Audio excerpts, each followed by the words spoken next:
दोस्तों, रामायण की कहानियां कितनी सार्थक और सच्ची हैं, इस बात को लेकर अक्सर लोगों के मन में अनेक प्रश्न होते हैं। कुछ लोगों का मानना है कि रामायण एक काल्पनिक है और कुछ लोग कहते हैं रामायण में जो कुछ भी घटनाएं घटी वह सभी सत्य है। लेकिन आज हम रामायण की 5 ऐसी घटनाएं बताने वाले हैं जो झूठी है, और हमने 5 बड़े झूठ के साथ ही उनका सही अर्थ बताया है। तो चलिए वीडियो शुरू करते हैं। आप लोग लाइक का बटन जरूर दबा दीजिए।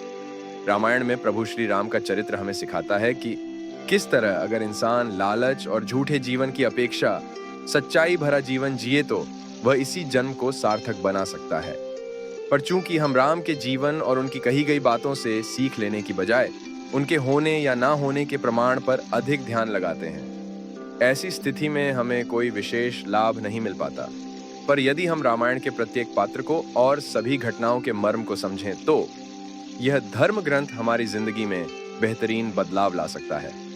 तो आइए सबसे पहले रामायण से जुड़ी भ्रांतियों के बारे में चर्चा करते हैं। नंबर 1, हनुमान जी का हवा में उड़ना। कई लोग कहते हैं कि रामायण में हनुमान जी के किरदार बड़धा चढ़ाकर पेश किया गया है। उनका द्रोणागिरी पर्वत उठाना, जड़धी बूटी लाना, प्रभु श्री राम और माँ सीता की भक्ति का प्रमाण सीना फाड़ कर देना इत्यादि, ये सभी बातें वास्तव में संभव नहीं है। पर हम ये भूल जाते हैं कि हनुमान जी हमें क्या संदेश देना चाहते हैं। शरीर से एक वानर होते हुए भी वो राम काज करने को आतुर हैं, यानी सत्य की सेवा कर रहे हैं। वानर तो अनेक थे, पर हनुमान ही क्यों विशेष थे? क्योंकि अपना जीवन उन्होंने जो सबसे बड़ा है, परम सत्य है, उनकी सेवा में समर्पित कर दिया था। ऐसे में लोगों से हमारा प्रश्न है कि आप अपनी जिंदगी को देखिए और बताइए आप किसकी सेवा में हाजिर हैं।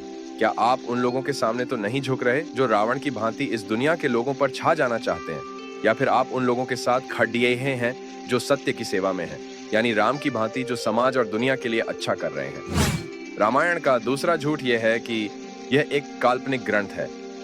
बहुत से लोग इसी बात पर विचार करते रहते हैं कि क्या रामायण सचमुच हुई थी? क्या वानरों की सेना वास्तव में राक्षसों से युद्ध कर पाती थी? ऐसे लोग जो कहते हैं कि रामायण काल्पनिक है और हम उन घटनाओं पर विश्वास नहीं करते, ऐसे लोगों को हम यही कहना देना चाहेंगे कि कोई भी ग्रंथ, फिर चाहे वो रामायण हो या महाभारत, इनका उद्देश्य लोगों को एक सही जिंदगी जीने के लिए प्रेरित करना होता है। अतः रामायण में वर्णित घटनाएं कहाँ, कब और कैसे हुई थी, ये सोचना बंद कीजिए। बस बताइए आपने राम जी के जीवन से क्या सीखा। बहुत कुछ है जो राम जी का चरित्र हमें सिखाता है, जैसे सच्चाई के साथ जीना, झूठ और लालच के आगे सर न झुकाना, एक शांत, सरल और सहज जीवन जीना।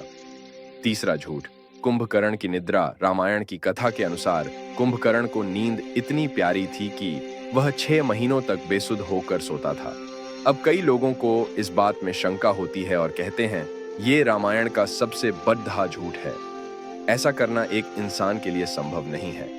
तो फिर प्रश्न आता है कि रामायण में कुंभकर्ण नामक पात्र से हम क्या सीख सकते हैं?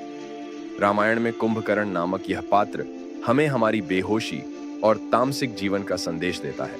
कुंभकर्ण तो आंख बंद करके सोया हुआ था 6 महीने, पर हम ऐसे लोग हैं जो 12 महीने आंख खोलकर भी सोए रहते हैं, ये जानते हुए भी कि दुनिया में लगातार झूठ का बोलबाला चल रहा है। पापी और दुराचारी लोग दुनिया को अपने फायदे के कारण खा जाना चाहते हैं, बेजुबानों की हत्या कर रहे हैं, निर्दोष लोगों का शोषण कर रहे हैं। हम तब भी दुनिया के लिए, अपने समाज के लिए कोई बेहतर काम करने का निर्णय नहीं लेते, जो दर्शाता है कि आंख खोलकर भी हमारी आंखें बंद हैं। हमें गलत बात को स्वीकार करने की आदत लग चुकी है। कुंभकर्ण का 6 महीने सोना भी इसी बात की ओर संकेत करता है। 4 पुष्पक विमान का आज भी मौजूद होना। कई लोग यह दावा करते हैं कि जिस पुष्पक विमान में बैठकर रावण ने सीता माता का अपहरण किया था, वो पुष्पक विमान आज भी उपलब्ध है। या फिर जिन हवाई जहाजों में आज हम बैठते हैं, हमारी संस्कृति में तो ऐसे विमान की खोज तो हजारों वर्ष पहले हो गई, लेकिन असल में ऐसा नहीं है। उस विमान और इस विमान में अंतर है। रामायण में पुष्पक विमान का जिक्र सिर्फ प्रतीक के लिए किया गया था। 5वां, श्री राम ने हिरण्यकश्यप नामक राक्षस का वध किया था। तो कुछ लोगों का मानना है कि श्री राम शाकाहारी नहीं थे, जबकि यह सरासर झूठ है। श्री राम पूर्णतया शाकाहारी और सात्विक थे। वह फल और कंदमूल खाकर अपना जीवन व्यतीत करते थे।